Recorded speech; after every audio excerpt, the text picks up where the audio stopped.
Hello student, balancing the equation यह हमारे first chapter का केमिकल एंड रिएक्शन का एक इम्पोर्टेंट टॉपिक है जहां पर रिपीटली बोर्ड में क्वेश्चन पूछे जाते हैं। किसी भी अनबैलेंस इक्वेशन को बैलेंस करने के लिए कौन से रूल फॉलो करना है, कौन सा मेथड फॉलो करना होता है और कौन सा इजीएस्ट वे होता है वो हम इस वीडियो में जानेंगे। स्टार्ट करते हैं balancing the equation. Balancing a chemical equation means adjusting coefficients so that the number of atom of each element is same on both side. इसका मतलब है कि जब हम किसी एटम के किसी रिएक्शन के LHS और RHS को इक्वल करते हैं तो उसमें दोनों तरफ compound number of compound equal होने चाहिए, तभी हम उसको बैलेंस इक्वेशन कहते हैं। Rules to balance the chemical equation. First write the skeletal equation. सबसे पहले हम अनबैलेंस इक्वेशन या स्केलेटल इक्वेशन लिख लेनी है। Count the number of atom each element on both side. हमें दोनों तरफ के जो एटम है, अलग अलग एटम है, उनके नंबर काउंट कर लेना है कि LHS में वो कितना है और RHS में उसके नंबर कितना है। Start balancing from the most complex molecule. जो सबसे कॉम्प्लेक्स मॉलिक्यूल होता है हमें वहां से स्टार्ट करना है। Change only the coefficient. What is coefficient? Number in front of formula. जैसे कोई भी फॉर्मूला होता है हमारे Fe2O4 और इसके आगे मैं लिख देता हूं कुछ भी 2, तो यहाँ पर जो ये आगे लिखा हुआ 2 है ये यहाँ पर कोफिशिएंट है, और जो ये हमारे Fe के नीचे 2 और ऑक्सीजन के नीचे 4 लिखा हुआ है ये सारे सबस्क्रिप्ट है। नेवर चेंज द सबस्क्रिप्ट, और कभी भी सबस्क्रिप्ट को चेंज नहीं करना है। ये फॉर्मूले का हिस्सा होते हैं तो ये 2 और 4 सबस्क्रिप्ट है, ये कभी भी चेंज नहीं होंगे। हमें सिर्फ कोफिशिएंट को ही चेंज करना है और इक्वेशन बैलेंस करनी है। Balance one element at one time. एक बार में एक ही एलिमेंट को बैलेंस करना है। When counting atoms follow this order. हमें इक्वेशन को बैलेंस करते टाइम सबसे पहले मेटल को बैलेंस करना है, उसके बाद नॉन मेटल, उसके बाद हाइड्रोजन एंड देन लास्ट में ऑक्सीजन को बैलेंस करना है। ये एक इजी मेथड होता है।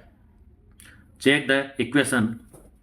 The number of atom of each element must be equal on both side. फिर हमें इक्वेशन चेक करनी है कि जो नंबर ऑफ एटम या नंबर ऑफ एलिमेंट है वो दोनों तरफ इक्वल होने चाहिए। Use the smallest whole number coefficient. जब हमें कोफिशिएंट कम या ज्यादा करना है तो हमें सबसे पहले छोटे नंबर से स्टार्ट करना है। Why do we balance? हम क्यों बैलेंस करते हैं? According to the law of conservation of mass can neither be created not destroy in a chemical reaction. किसी भी केमिकल रिएक्शन में मास को ना तो क्रिएट किया जा सकता है ना ही डिस्ट्रॉय किया जा सकता है, जिसे हम कंजर्वेशन ऑफ मास कहते हैं। यहाँ पर इक्वेशन को बैलेंस करने के लिए हम एक मेथड यूज में लेते हैं जिसे हम हिट एंड ट्रायल मेथड कहते हैं। हिट एंड ट्रायल मेथड में क्या होता है, हम हमारे अंदाजे से, अनुमान से नंबर लेते हैं और इक्वेशन को बैलेंस करने का ट्राई करते हैं।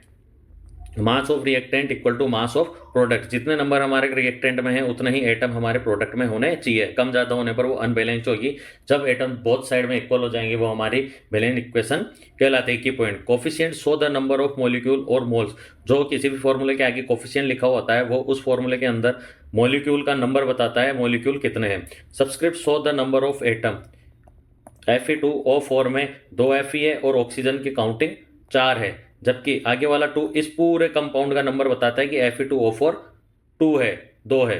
Balancing does not change the chemical formula. जब हम इक्वेशन को बैलेंस करते हैं तो उसमें केमिकल फॉर्मूला में कोई चेंज नहीं होता है, सिर्फ उसके आगे के कोफिशिएंट को चेंज करके हमें इक्वेशन को बैलेंस करना होता है। एग्जाम्पल फर्स्ट हमारा वेल नोन एग्जाम्पल है जो NCERT में सबसे ज्यादा पूछा जाता है और उसके एग्जाम्पल में शामिल है। Fe plus H2 equal to Fe3O4 plus H2।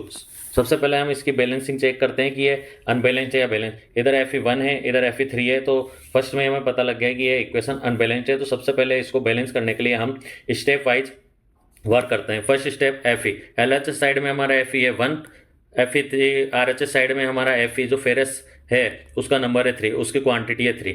Hydrogen पे चलते हैं। हाइड्रोजन LHS में 2 है, RHS में भी 2 है, मतलब ये बैलेंस है यहाँ पर अभी तक। तो ऑक्सीजन LHS में 1 है, RHS में 4 है, तो ये अनबैलेंस्ड है। हम इसको बैलेंसिंग स्टार्ट करने में सबसे पहले Fe लेते हैं, जो हमारा मेटल कंपाउंड है, मेटल को लेते हैं सबसे पहले Fe।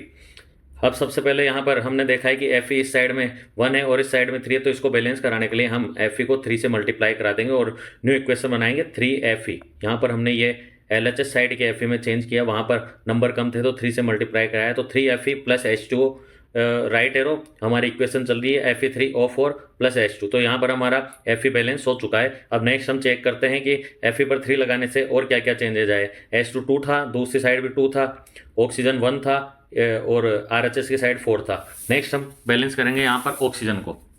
ऑक्सीजन को बैलेंस करने पर हमने 3Fe, अब हम ये वाली जो नई इक्वेशन बनी है यहाँ से बैलेंसिंग स्टार्ट करेंगे। 3Fe as it is H2O। यहाँ पर हमारे पास एक ऑक्सीजन था तो इसको 4 से इक्वल करने के लिए 4 से मल्टीप्लाई कराएंगे और पूरे H2O के आगे कोफिशिएंट चेंज करना है, सब्सक्रिप्ट कभी भी चेंज नहीं होगा। तो हमने H2O के आगे 4 को मल्टीप्लाई करा के 4H2O किया और इक्वेशन आगे चलाई। तो अब यहाँ पर Fe3, RHS साइड में भी 3, हाइड्रोजन यहाँ पर LHS साइड में हमारे 4 और सब्सक्रिप्ट में 2 है, तो टोटल नंबर ऑफ 8 हाइड्रोजन हो गए और दूसरी साइड में हाइड्रोजन हमारे 2 हो गए। यहाँ पर हमारा हाइड्रोजन अनबैलेंस हो गया। ऑक्सीजन को चेक करते हैं, यहाँ 4 ऑक्सीजन, यहाँ भी नंबर ऑफ ऑक्सीजन 4, तो ऑक्सीजन बैलेंस हो गया। अब हम नेक्स्ट चलते हैं, हाइड्रोजन को बैलेंस करते हैं। हमारे एक साइड में हाइड्रोजन है 8 और दूसरी साइड में हाइड्रोजन है 2, तो हम यहाँ 2 को मल्टीप्लाई 4 से कराकर 8 और 8 इक्वल कर देंगे। तो 3Fe 4H2O 3Fe3O4 प्लस 4, हमने यहाँ पर कोफिशिएंट H2 के आगे कोफिशिएंट 4 लगा दिया।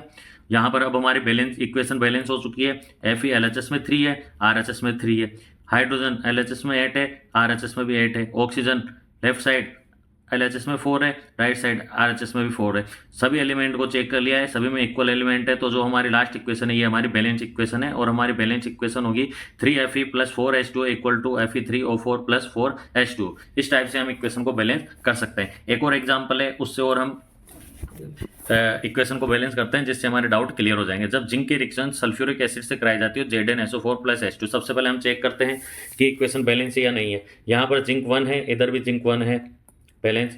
हाइड्रोजन इधर 2 है, इधर हाइड्रोजन 2 है, बैलेंस। इधर सल्फर 1 है, इधर भी सल्फर 1 है, ये भी बैलेंस है। लास्ट में ऑक्सीजन 4 है और इधर भी ऑक्सीजन 4 है। तो हमारे को जो इक्वेशन दी गई है वो ऑलरेडी बैलेंस इक्वेशन है। हमें इसी में किसी भी कंपाउंड को कम ज़्यादा या किसी भी कोफिशिएंट को ऊपर नीचे करने की कोई ज़रूरत नहीं है। तो ये हमें सबसे पहले चेक कर लेना है। अगर हम सीधा दिमाग लगाने लगेंगे तो हमारा सही क्वेश्चन ईजी क्वेश्चन भी गलत हो सकता है। इस तरह से हम किसी भी इक्वेशन को बैलेंस कर सकते हैं। की पॉइंट्स होते हैं, हमें कोफिशिएंट चेंज करना है, सबसे पहले एटम लेना है, फिर नॉन एटम, सबसे पहले मेटल लेना है, फिर नॉन मेटल, फिर हाइड्रोजन एंड ऑक्सीजन। की पॉइंट, बैलेंस द नंबर्स, दोनों तरफ हमें नंबर्स को बैलेंस करना है। नॉट सब्सक्रिप्ट, कोफिशिएंट चेंज करना है, सब्सक्रिप्ट कभी भी चेंज नहीं होगा। मोर क्वेश्चन तो प्रो बनने के लिए balancing equation help in following law of conservation of mass, law of conservation को फॉलो करती है और हम इस तरह से इक्वेशन को बैलेंस कर सकते हैं। Thank you.